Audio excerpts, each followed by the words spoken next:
Hai hai hai, good morning bosku. Jumpa kembali bersama saya Cecilia dari Pilar Mas Investindo Sekuritas. Touch your heart, touch your profit.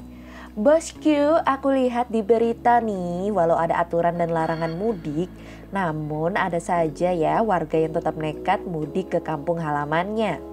Akibatnya saat ini terjadi peningkatan jumlah pasien positif COVID-19 di daerah-daerah. Nah, demi menekan angka pasien ini, akhirnya pemerintah daerah terpaksa memberikan aturan keras agar yang sudah lolos untuk mudik tidak bisa kembali ke Jakarta. Waduh, seharusnya kita semua harus selalu taat aturan ya bosku, demi keamanan dan kesehatan kita semua.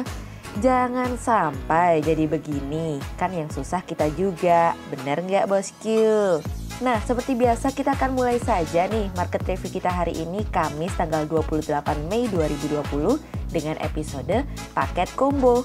Maka dari itu jangan kemana-mana ya bosku, tetap di channel Pilar Mas Investindo Sekuritas. Touch your heart, touch your profit. Pionir sekuritas channel di Indonesia.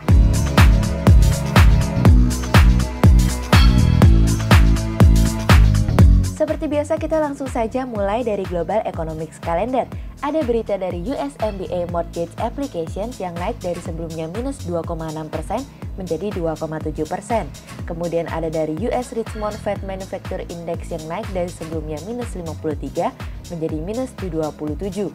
Kemudian ada dari China Industrial Profits Year on Year yang naik dari sebelumnya minus 34,9% menjadi minus 4,3%. Kemudian kita beralih ke Corporate News.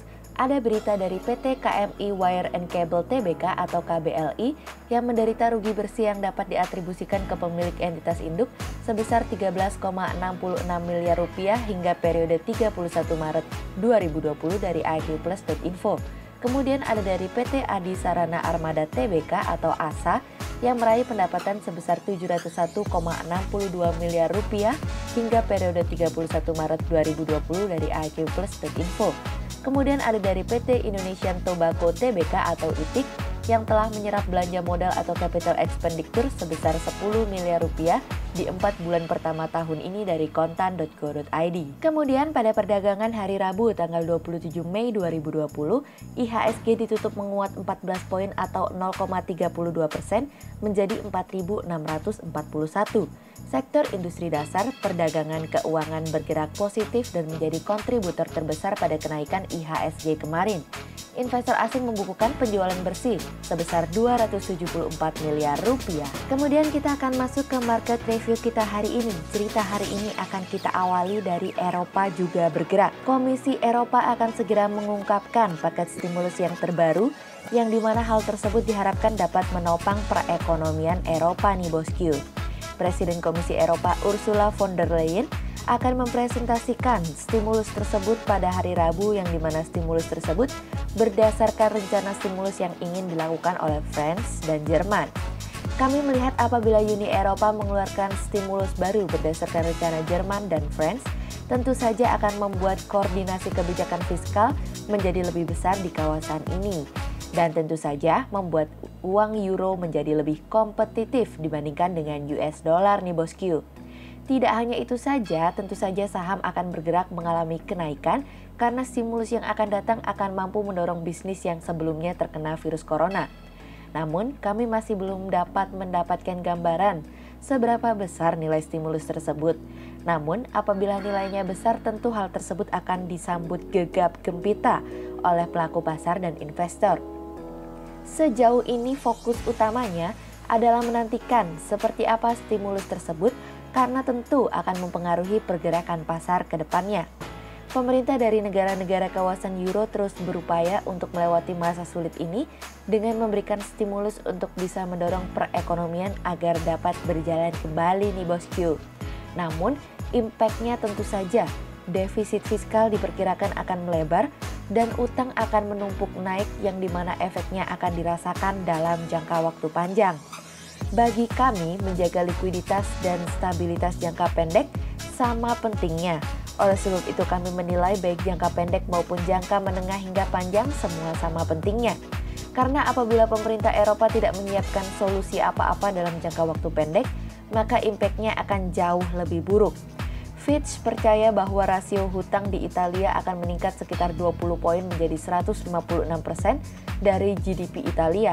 Tentu mengkhawatirkan, namun lebih baik mengambil langkah untuk menjaga stabilitas daripada tidak sama sekali. Kemudian cerita selanjutnya datang dari paket combo dari Jepang. Perdana Menteri Jepang Shinzo Abe telah menggandakan langkah-langkah stimulus yang akan dikeluarkan oleh Jepang ketika sebelumnya Perdana Menteri Jepang telah berjanji untuk menjaga bisnis dan ekonomi Jepang agar tetap berjalan di tengah wabah virus corona nih bosku.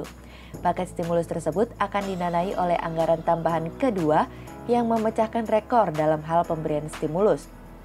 Abe mengatakan bahwa mereka bertekad untuk melindungi ekonomi Jepang. Hal inilah yang membuat pada akhirnya kabinet menyetujui anggaran stimulus tambahan.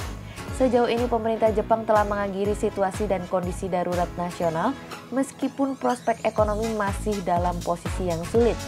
Banyak proyeksi mengatakan bahwa tingkat pertumbuhan ekonomi Jepang akan menyusut lebih dari 20% pada kuartal ini dan diyakini pemulihan bisa berjalan lebih lambat karena ekspor yang melemah, diikuti dengan sektor pariwisata yang akan mengalami kesulitan untuk pulih dalam waktu yang singkat nih bosku.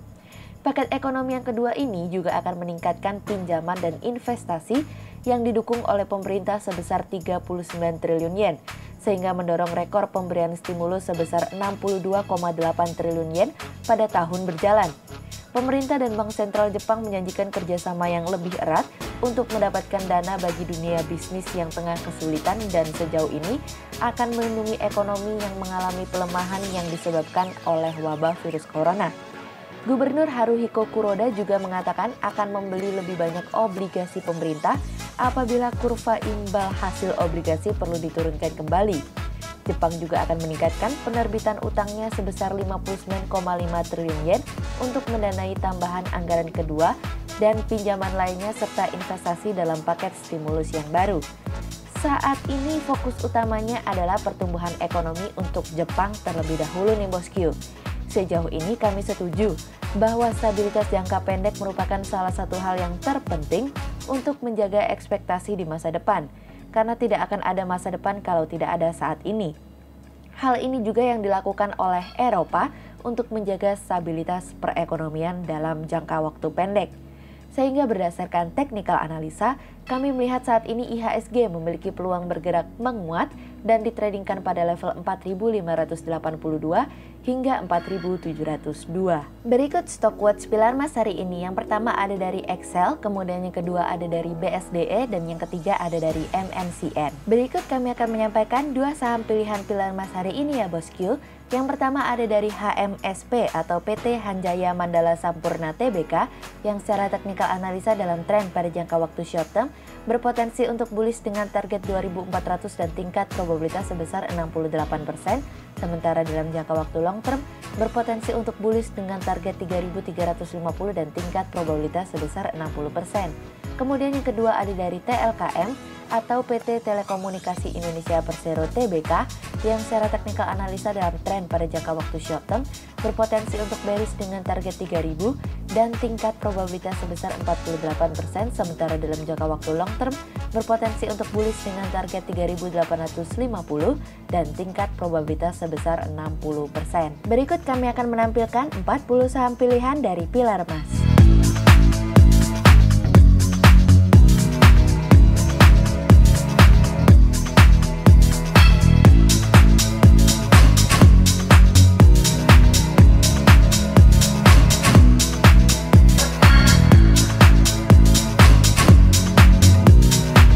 Sekian untuk review market kita kali ini ya bosku. Untuk lebih lengkapnya bosku bisa mengklik link di bawah video ini atau bisa juga langsung akses ke website kami di www.pilarmas-investindo.co.id.